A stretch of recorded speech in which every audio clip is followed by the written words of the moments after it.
So I'd like to first welcome everyone this evening, as it is evening for myself here in the UK. It might be for some of you as well who are calling in from this location, also Clément in France, and to all of those who are in the United States. I want to thank you for taking time out of your day to be here together. And for those of you who are maybe less familiar with Studio B, we are a global well tech company that is focused on cultivating collective well-being and specifically focusing on the personal and professional aspects of what it means to live well. And Studio B also hosts these incredible bi-weekly conversations that are a great opportunity to chat with interesting people in art who are activists, scholars, and other people in the mindfulness world. And I'd also like to name as well that this session is being recorded and it will be featured in full on Studio B's blog in the coming days. And I am delighted to be in conversation with Clément Kostov this evening. I have known Clément for a little bit of time. We met originally in Cambridge where Clément was living. And he came to one of my classes and was specifically interested in learning a little bit more about yin yoga and mindfulness practices. And we've been working one-on-one as well since that time. And he's also been a very earlier member of the Studio B online platform and a really generous supporter of our programming and also specifically this series. And I think it makes it really extra special to be able to be with you, Clément, in this forum tonight because of that. Yeah, thank you very much, Janine, for this kind of introduction. And indeed, I want to thank also Jennifer because she suggested back in December that we do something to mark Earth Day. And indeed, this month, there have been many events about Earth Day. And at Studio B, 2 weeks ago, we had a wonderful webinar with Jensen, Josh, yes, Mel, and this introduced us to the wonderful work that he's doing in Florida about plastics and beaches and cleaning beaches, and we could see how the best side of activism in action. exactly. So this talk today follows up on this one. And again, thanks to Studio B for hosting a broad range of discussion conversation, including on environment issues. And Clément, I'd love to be able to give a little bit of background as well, a little bit about your professional experiences before we sort of dive into the conversation, especially for those of you who are maybe less familiar. I know a couple of you on the platform have met Clément in your classes. Yes, I know Mariah has, and if Reggie is here, she as well. And Clément is a geophysicist, and I'm going to coin the term that Rachel beautifully said. I like to call him a mindful geophysicist. And he's recently retired after a 30-year international career in the oil and gas industry. And his retirement has been a welcome opportunity to change pace and settle in France, back closer to family. And his interest in geophysics and earth sciences were sparkled during his undergraduate studies in France in the early 1980s. And there's been a real desire to combine this scientific work in an international career, which led him to complete a PhD in geophysics and then work in industry as a scientist and manager. And during his career, he's met incredible people from all parts of the world working as teams on hard scientific and engineering problems. And now he has the opportunity to read broadly on environmental issues. And using that as sort of a jump off, Clément, as we're here to celebrate Earth Day and talk about sort of the intersection of sustainable practices, activism, mindful intentions, I'd like to highlight one thing, as I feel like this year specifically is an extra right time to have these conversations, because I think we're all feeling more of an immediacy of action. to solve some of the issues around climate change and restoration of ecosystems. But there's two things I wanted to highlight as well from the last year that I think is really adding to this sense of needing to have wise action. Is the last year and a half or so, we've all been living through this global pandemic, and we've seen our lives dramatically shift in all aspects, right? The way in which we work, how we have to move through space, the ways in which we can and can't see people. And it's really put us, maybe jarringly so, face to face with the concept of impermanence, right? Of change, of fear, of ambiguity. And I know for myself and for many people who I speak to about this, it's been maybe a needed nudge towards, well, if all of these things are taken away, not that they were ever ours, right? What really matters? What are our core values? And I think there's been a lot of distilling down to that. And with that, there's been a deeper connection with understanding the sacredness of life, right? The preciousness of being in a body on this earth, the bittersweet, aspects of what that means. And that's one thing I wanted to highlight. And then the other thing that I feel has been a real positive is that there's been a deeper connection, I think, for many people to themselves and to the natural world during this year. Especially during that first lockdown, I know many of us in this room, whether there's been one or several lockdowns that we've had to live through, when you're allowed to leave the house only one time a day, that time that you walk out the door becomes pretty extraordinary, right? We start to see things differently, whether we're in a cityscape or, I'm a bit more in the countryside here in Cambridge, or we're in a town, we start to notice the birds singing, the colors around us, the smell, the temperature, nature. And we get more, I think, deeply connected with ourselves and the fact that we're really deeply connected to everything around us. And that's a really beautiful thing. And I think also conversely, we've been able to be in touch with the importance of preserving our natural environment, because we saw how when everything all of a sudden quieted down, the earth exhaled in this different kind of way, right? We saw when planes were grounded, we're not in our cars, industry went to a halt, air pollution went down dramatically, right? Nature started having more of this sort of expansion. And, I know around here, and we are seeing this in cities because there were some interesting videos that went viral, animals started going into towns and, kind of taking over. And that was really enjoyable to see. But I think, again, it brought us back to this understanding of, this is important, this is sacred, and we need to do something to preserve what is left and to restore. So that being said, Clément, I'm curious, especially with your professional lens, what is really drawing your attention right now? That's a very good question, Janine, and thanks also for your introduction. I really like how you start with your individual perception of what happened last year, your individual values, and how these individual values become clearer as you understand better what has happened, and we have time to see that there are different ways in which we can lead our life. We don't need to run all the time. We can pause, and that gives a different perspective. And individual values are very important. In this conversation, I think we'll be going back and forth between individual, collective values in society, and also when we talk about the Earth system, it's even beyond society, it's even attitude towards a bigger community, which is humans in relation to the other living world. So you asked me what I'm reacting mostly, and I'll take a look at values in society.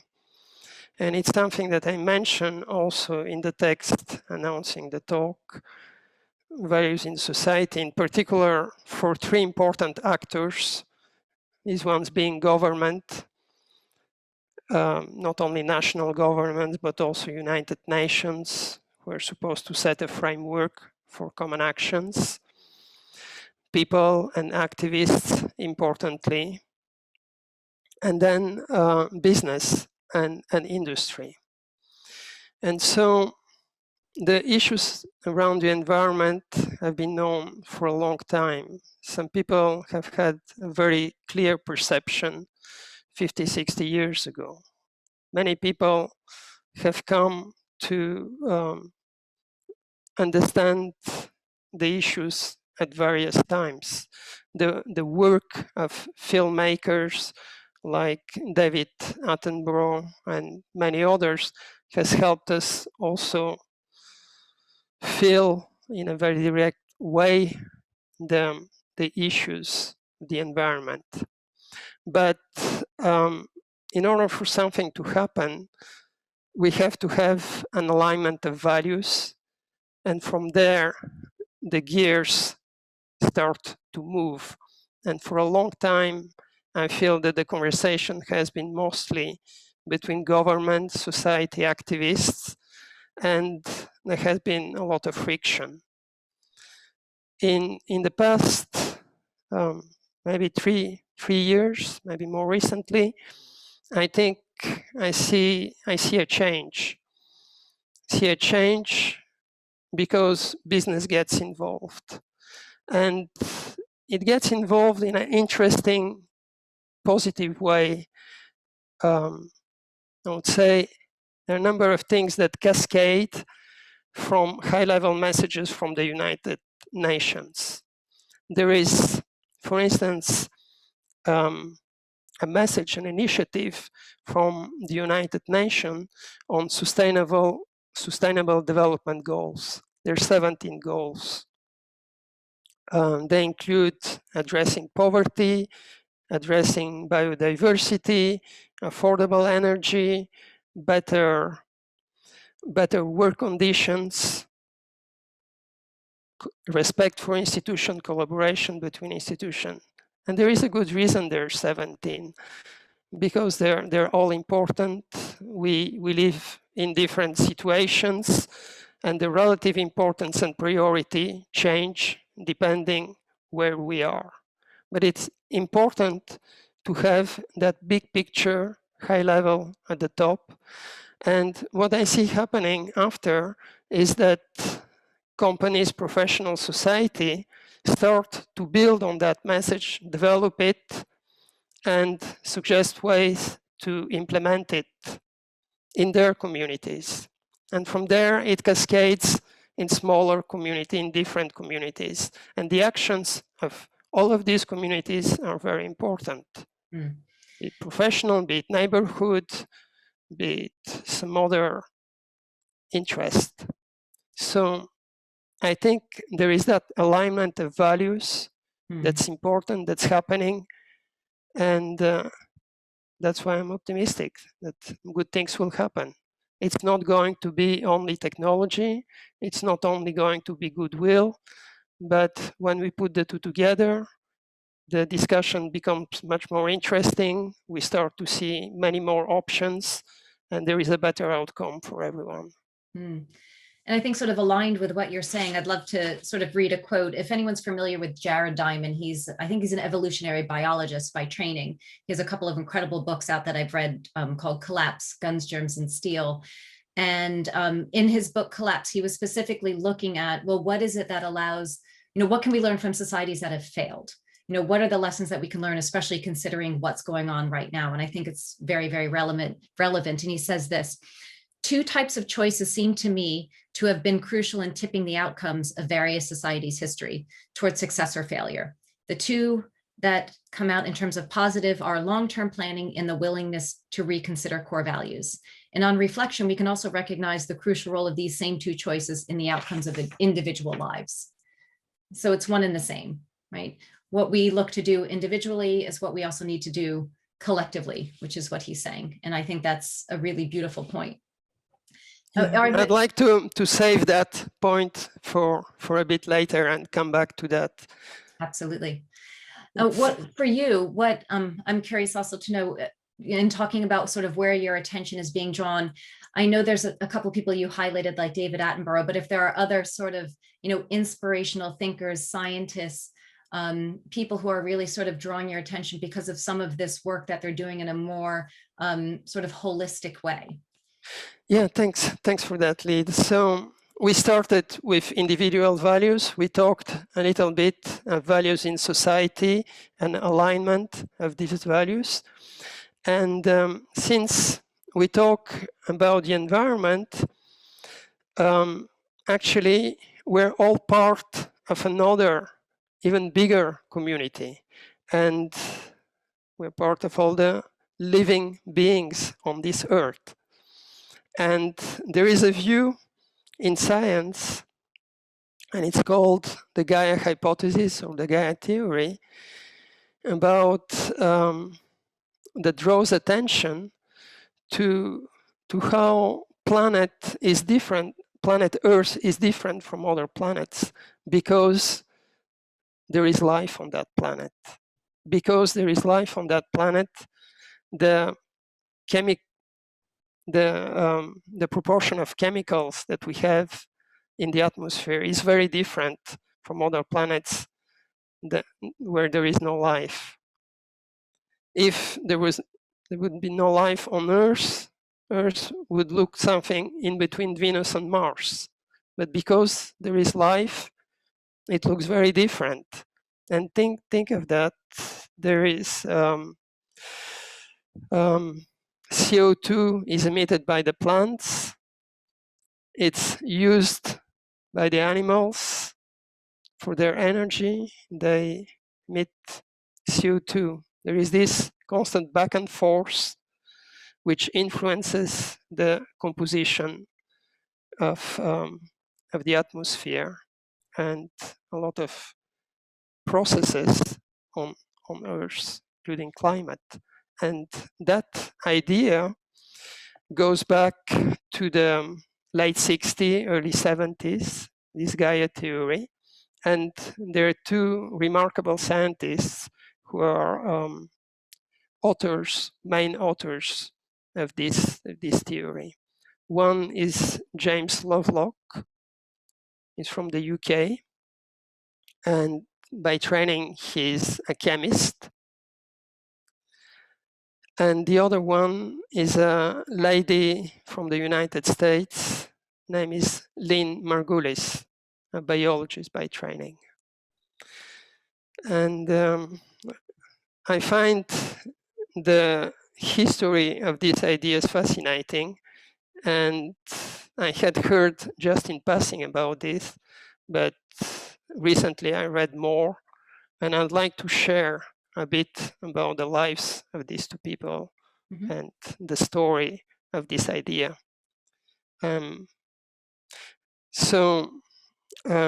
James Lovelock is actually well alive, 102 years old, born in 1919, the UK, in a very modest family.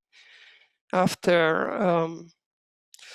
high school, he went to work as a technician in a chemical laboratory.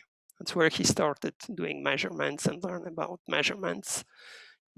He got his bachelor's in chemistry, and then during the war was involved in experiments, learning about effects of temperature of living organisms. And for that reason, even though he wanted to go to the front, he wasn't allowed. He had to stay in the laboratory. Amazing thing is that he worked on his instruments. A few years later, he had a PhD in medicine. And most importantly, he had an instrument that was much more precise than what other people had, that could tell the composition of gases, of a mixture of gases. And he did wonderful work with that, such that the NASA in the late 60s invited him as a consultant for their missions and put to him the question, how would you detect life on different planets? And it was clear to him, perhaps not to others, but to him it was clear that this is not going to be by making a mousetrap. It's going to involve something else. The something else in his mind was looking at the composition of the atmosphere of the planet. And this led him to look more closely to the composition of atmosphere on Earth and to get a feeling for this, for how different this composition is because of life. And then when he started working with Lynn Margulis, she brought her experience and point of view as a biologist, interestingly a biologist who was looking at evolution, at how organisms evolve, and noticing that alongside random mutations, which do happen, very important mechanism for evolution is symbiotic evolution, where different organisms get together to form something different. And from there, they have that idea, and I'll read it in order to be a bit careful about the way I say it, is the hypothesis proposes that living and non-living parts of Earth form a complex interacting system that can be thought of as a single organism. The biosphere has a regulating effect on Earth's environment that adds to sustain life. So this back and forth between life and climate, non-living, been extremely important. And when this theory came up in the 70s, it was opposed very strongly, especially by biologists. The idea that organisms weren't competing for a limited amount of resources didn't sound too well at the time. And it takes time. The idea is now very well accepted, perhaps with a different name, Earth system. The fact that scientists are not in silos in pretty narrowly defined disciplines has also made a lot of progress. I think that's those. Sorry, go ahead. Go ahead. No, I was going to say, yeah, there is a lot of material from James Lovelock. He's still giving lectures, and it's actually a 7-minute report from The Economist on his life and his current position on environmental crisis that drew my attention recently to this story.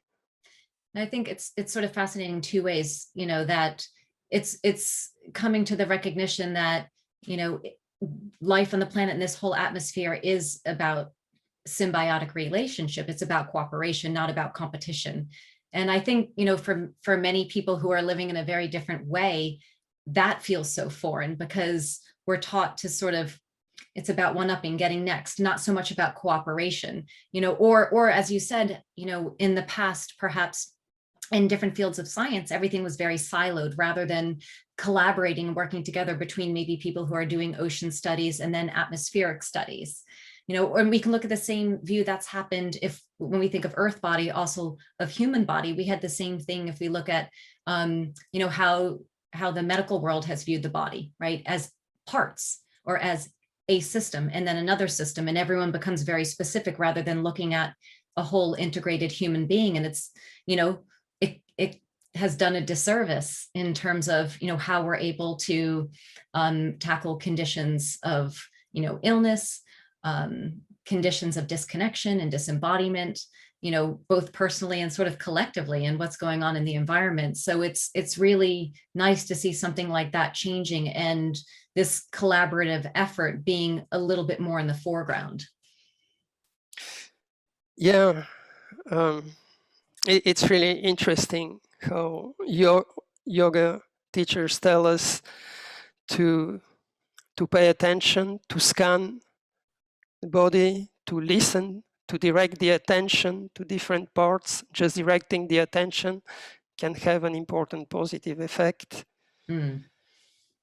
And can society do something like that to regulate its rhythm, not to be on the run all the time, to do a scan from time to time, to focus mindfully? And I think maybe there's been a bit of that, this past year, there has been a slowing down. And I think, as part of this conversation, whether individually we're having this sort of conversation with ourselves of how we need to approach, climate change, what we can do, how we want to respond to it. And collectively is to sit and think. And I was reading a sort of interesting piece earlier today from someone who is an eco-activist as well as a psychologist. And he was saying that it's important for us right now to have what he called eco-resiliency. So essentially it's taking time to really sit, listen to people, have conversations, not burn ourselves out, even if we might have good intention, but to really take these baby steps and do things with the right kind of effort so that it's sustainable. Just like we need to do the same with our energy, how we spend our energy. And it involves this process of, okay, let's assess this so that when I am wanting to move forward in some kind of action, it's skillful and it's sustainable. Yeah, I think that's a very important attitude, because in any case, we don't know what's ahead. We need to listen, and we need to listen carefully. But indeed, there are very difficult questions ahead, because just as we scan our body and then have to take an action and have to answer the question, how much of an action, when, how strong, as a society, we have also to follow the scan with an appropriate action.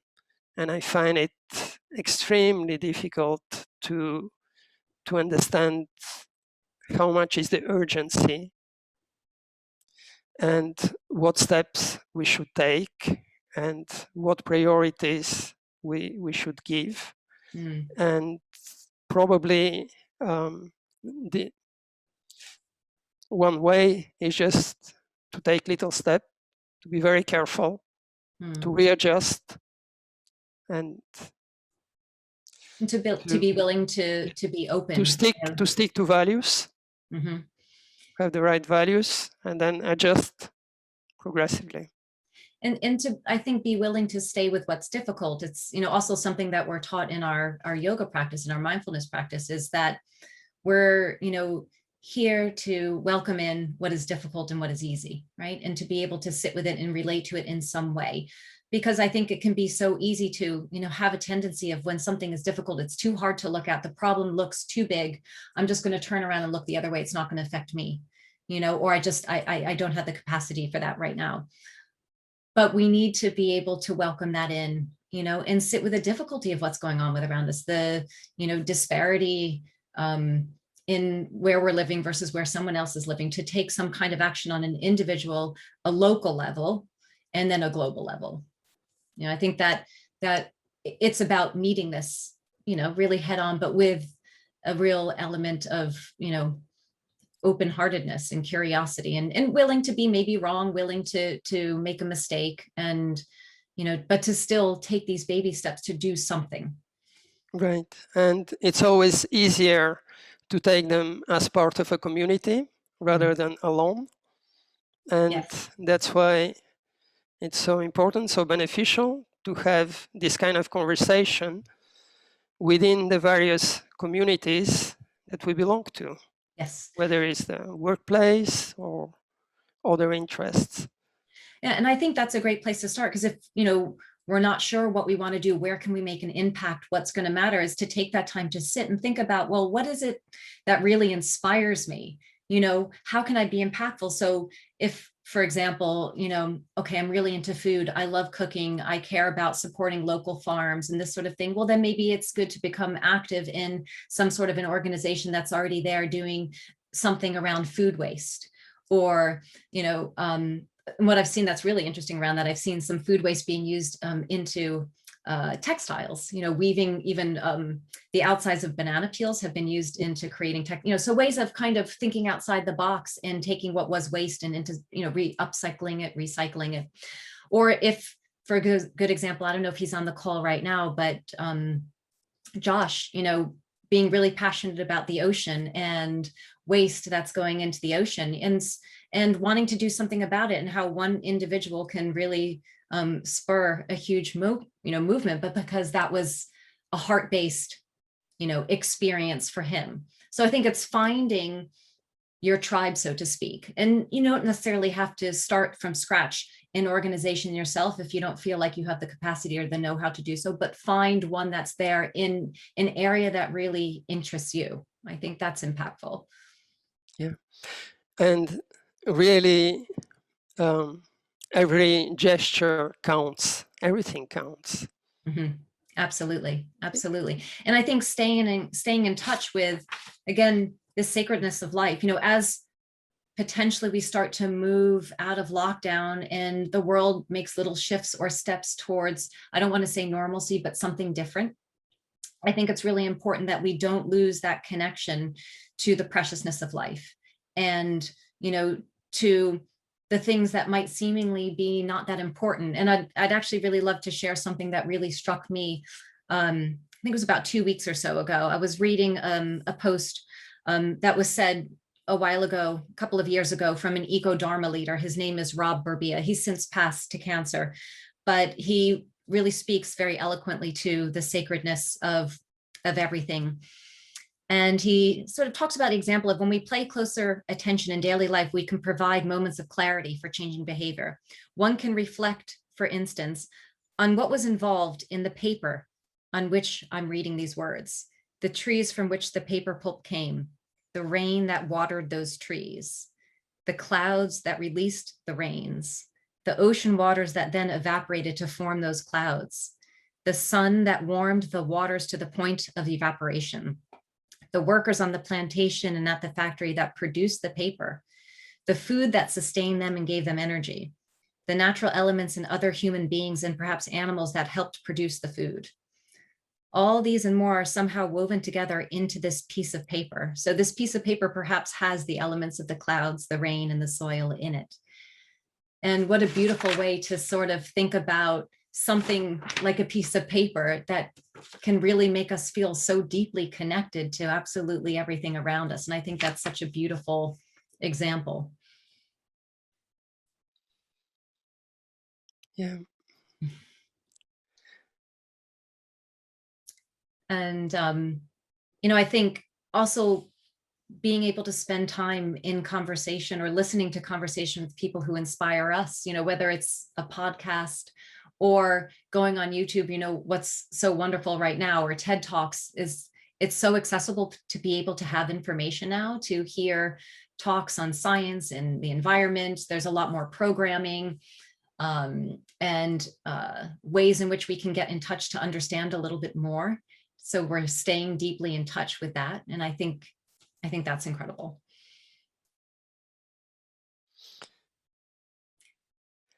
And I'm curious to also find out from you, Clément, what have you been sort of seeing in your industry as of late, changes or maybe changes in attitudes of looking at, greener technology or more sort of natural processes as it relates to geophysics? There is so much happening. It's incredible. It's all the major companies are talking about energy transition. So recognize that fossil fuels are important in order to help build an economy that has more variety in the sources of energy. When we build renewable energy, we need to build the turbines, etc. That needs energy, and so fossil fuel is needed, but it's going to be a different mix. And there are so many options that are becoming available, and so many opportunities for professionals, not only geoscientists, but engineers and lawyers and all sorts of professions. Because when you look at the implementation of how to use some of these options with more efficient energy, there are all sorts of problems that come up. I was recently listening to a discussion about how an apartment complex with shared properties could adopt a more efficient heating solution. And this very quickly led to questions about financing and how to do the financing for the many different people in their different situations. It's complex. And once you start implementing it, there is so much to do. Yeah.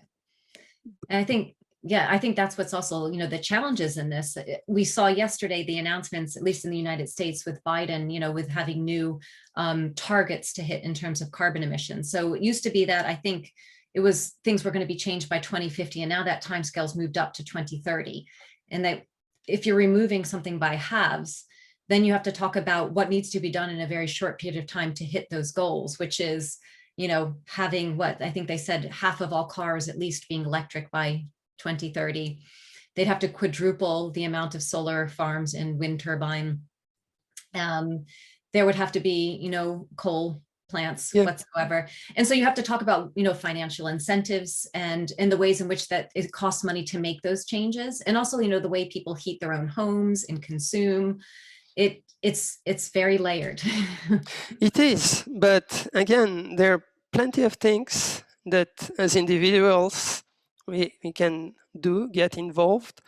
And for us also, there are very hard choices. It starts with understanding perhaps our own footprint on the environment. Because just like so many other people, because of the homes in which we live, because of the materials with which these homes are built, the cars that we drive, the choices that we make for vacation, for sports, whatever. Just it starts with having a bit of an idea of what's the impact on the environment. And that's an education step. And I think kids that are now in school are doing a lot about that. And a lot is happening there. It's that extension of mindfulness into all different aspects of life, the way we consume, the way we, how and where we move. I heard from colleagues in the Netherlands that they have experimented with a rule about driving slower. And that makes a lot of sense because we all know that the cars consume more fuel when we drive fast. So to what extent are we willing, society, to accept measures like that? And this gets us to hard choices that touch us in everyday life. Yeah. I know we're having one on sort of a small scale in our village. I'm in a very old village in the UK, and I'm in a farmhouse that's about 700 years old, and it's oil heated, very expensive, and obviously not, a great source of fuel ultimately.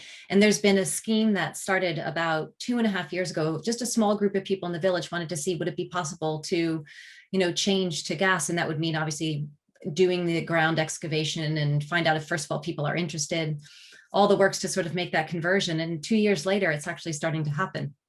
There's enough interest, they've had surveyors in, and it's starting. And this is just a really small scale. It's a village of 300 people, So it just takes, you know, that little spark for something to happen. And then the more that these happen on this local level, you know, someone sees this happening in their village, you get inspired to do a little bit more. And it does have a bit of that snowball effect. You know, it starts to make you think about the other ways in which you live your life. You know, how are you spending your money? How are you spending your time? You know, are you going out for walks more? Are you getting in a car to go somewhere to exercise? You know, thinking about these things that have impact. Yeah, that's extremely positive. That's really wonderful. It doesn't take away the big challenge and difficulty, which is to know what is the urgency and what is the step that we need to take. Yeah, yeah. And I guess we just have to keep looking towards, you know, people doing that deep work, you know, out in the field to understand that, you know, and hopefully action can follow suit, you know. Yeah, maybe that's a good time to transition to questions and to, I don't know, we had talked about a practice. Yes. Shall we do that and then transition to questions? Yes, before we open up to questions, there's something Clément had actually sort of taught me. It was a practice he found through a yoga teacher, an embodied practice, very short, from France, who it's a beautiful way to sort of feel the connectedness to the earth, the atmosphere, ourselves, and to other people. And so I'll kind of walk you through it. I'll show it, and then we'll do it together. And it's just a nice way to maybe stand up and shake the legs out for a moment. Anyway, if you guys you may sit. It's okay to sit also. Okay, I'll stand back because I think in the room, just so that you can see me. Yeah. Here. Okay, so essentially it goes like this. So arms will start by your side and say, as you inhale, as I breathe in, I'm drawing in the energy of the earth. Exhale out. As I inhale, I breathe in the energy from the sky and the stars. As I exhale out, I allow them to come together and rest in my heart center. I gather my best and I offer it to whoever comes my way. I receive a lot in return, and I take the best and bring it back into my heart center. This nourishes my growth. As I inhale, I flourish. And then as I exhale, I give back to the earth everything that was received to me. So just kind of a nice little bit of movement that recognizes this relationship and the sort of preciousness of this connection. So I'll kind of talk you through it. So again, you could be seated or standing. So inhale in, breathing in energy from the earth. Exhale out. As I inhale, breathing in energy from the sky and the stars. Exhale out, letting them come together and gather in the space of my heart. I gather my best, and I offer it to those who come my way. I receive a lot in return, and I take the best and bring it back into my heart space, holding it here. This nourishes me, and I flourish. And I'll give back to the earth everything that I received. And then smile if you'd like at the end. Thank you, Janine. That's wonderful. Thank you so much. It was called, if you can share the name, was it Prana Shakti Mudra? Yeah, so I really like this. I did some searches on internet, and I could see that around October, September 2020, there was quite an interest in this practice in France, all in French, and perhaps with a bit of connection to Canada, French-speaking Canada. And they, it was called Shakti Prana Mudra. And I don't know why. It's, we couldn't really find the derivation of it, but it was just, it felt right. I didn't find any translation of the words in English. And so we discussed it with Janine, and we decided also to share it with you, and maybe that practice could be improved even further. Obviously, with some work on the verses, and possibly also with some better understanding of where it comes from. And what I really like is that there is a coordination between the movement, the breathing, and the verses. So maybe with that, we can move to questions. Janine, there are a bunch of questions in the chat. So Eden, would you like to, oh, well, you're off camera, so I'll go ahead and ask. So Eden wanted to know, could we ask Dr. Kostov how things have shifted, enlarged, both in the Gaia hypothesis and its acceptance and application in the past 2 decades, as climate change has moved into becoming the climate crisis? Ooh, that's a very interesting and very broad question. And all that I know is that the Gaia theory and hypothesis, while it was opposed by biologists, in particular a few, it was accepted by geoscientists, and already in the late 80s, the American Geophysical Union had conferences on that topic. And that's not going to be a direct answer to the question, but it's sharing another fact about the work of James Lovelock. And with his instrument, he was one of the people who's doing observation on the ozone in the atmosphere and noticing that certain gases make a hole in that ozone layer.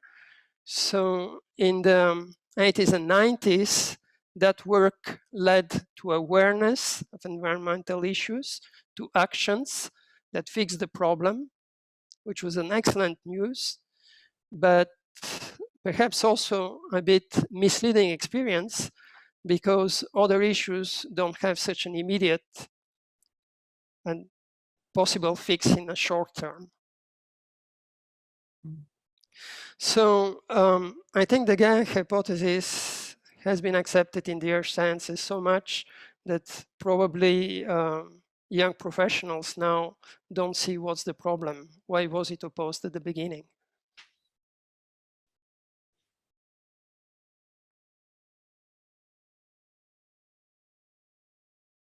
Eden, did you want to expand on your first question?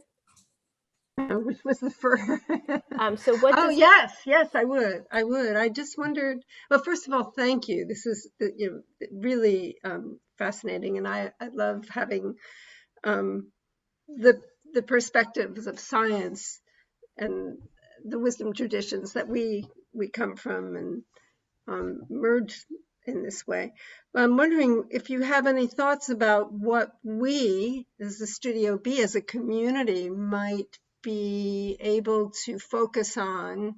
We are a tribe, and just what do you think we might focus our reflections or our energies on going forward?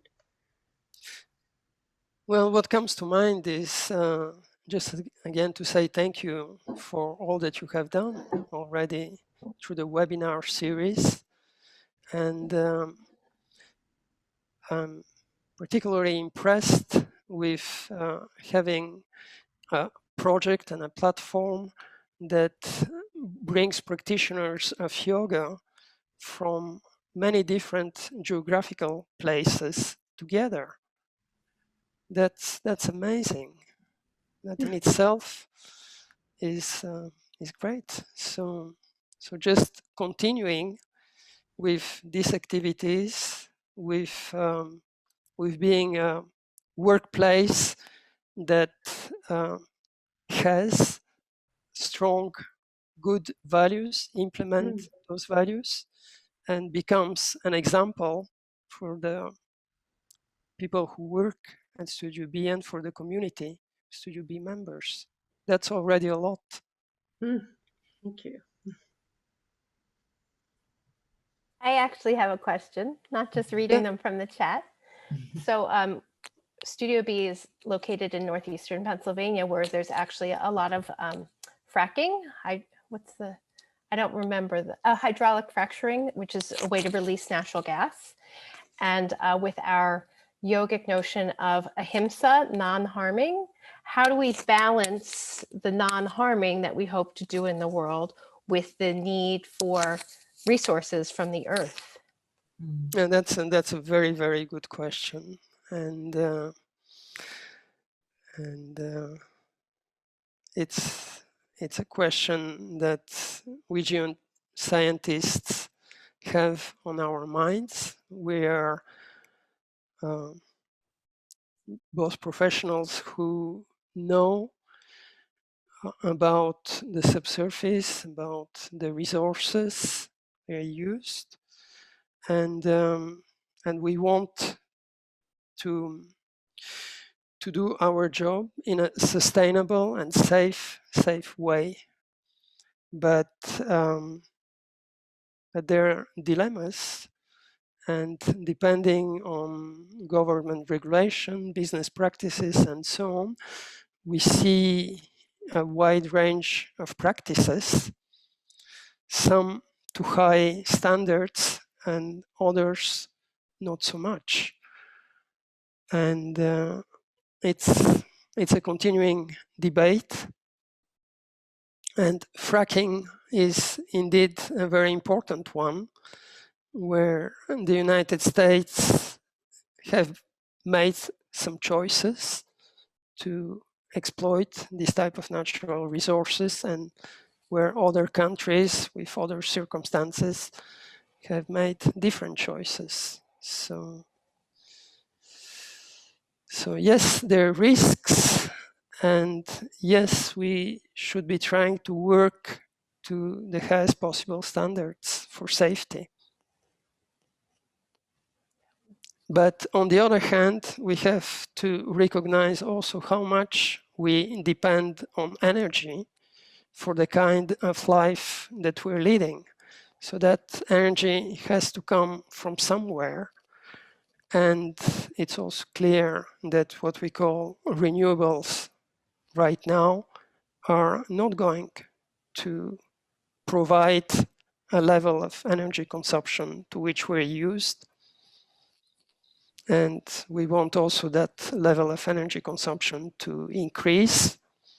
So we need to have a mix of different energies, and nuclear energy has to be considered also very seriously as part of that.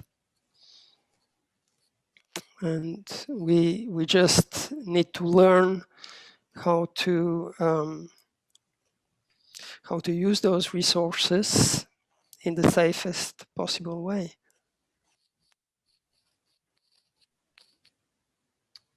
Jake had a question. I don't know if I'm smart enough to read his question, but I'll do my best. He says, I've been really interested in Paul Statman's work. In his TED Talk, he hypothesizes that the internet could be a reflection of mycelium networks and the natural exchange of nutrients. This and the idea that we are increasingly acting like ants in an anthill or bees in a beehive greatly interest me. What other observations have you observed of patterns in the world, ourselves, and solar system? Oh, Jake, I have to say, I have to take this and read on it and maybe get back to you, and we have a conversation on that separately. I don't know. I don't know. I think it would be very interesting also to see what James Lovelock says, thinking about the future. So in that piece from The Economist, where he's interviewed, he finishes with 4 recommendations to people these days, and so the first one is anticipate that the climate will be such that there will be massive migration of population from some places. So prepare for that. Don't wait to react, but build cities in such a way as to diminish the shock from those migrations. He's an advocate of nuclear energy. He points out that the safety record of nuclear energy is very good. He's also keen of geoengineering solutions, and for many people that needs to be looked at, but hopefully as a very, very last resort. And his last point is actually very interesting. He says artificial intelligence will have a very strong influence in opening the way to better decision. And we should not stand in the way of that. And that may sound very controversial and maybe somewhat related, maybe Jake, to what you're talking, although I'm not sure. But he has a book on that topic, and that would be interesting to check further. So that's it for the questions in the chat. If anybody has any other questions they'd like to ask, you can unmute yourselves. Or if Janine and Dr. Kostov have any parting wisdom they'd like to share. I think for myself, it just comes back to, seeing where first individually we can make an impact. It starts here at home, and then what we can do in our local communities, and then expand that out. I think for me, that's been my takeaway this last year, and where I'm, putting that energy. And I think where people, it's the place to start. And that way, I think it helps us from getting overwhelmed or feeling that we can't be impactful. I want to say thank you again to Studio B, to Janine, to all the participants today. What a treat for me to be able in the past few months to read on this topic and now to share with you, have this conversation, and hopefully we have other occasions to talk again about those topics. It's been an absolute pleasure to be here with you in this way. And with all of you, thank you so much for your time and attention and interest. And I look forward to seeing you again soon here. The next one, I believe, is in another 2 weeks, the next series. So, yeah. Thank you. Thank you, everyone. A good day, good evening. Take care. Thank you.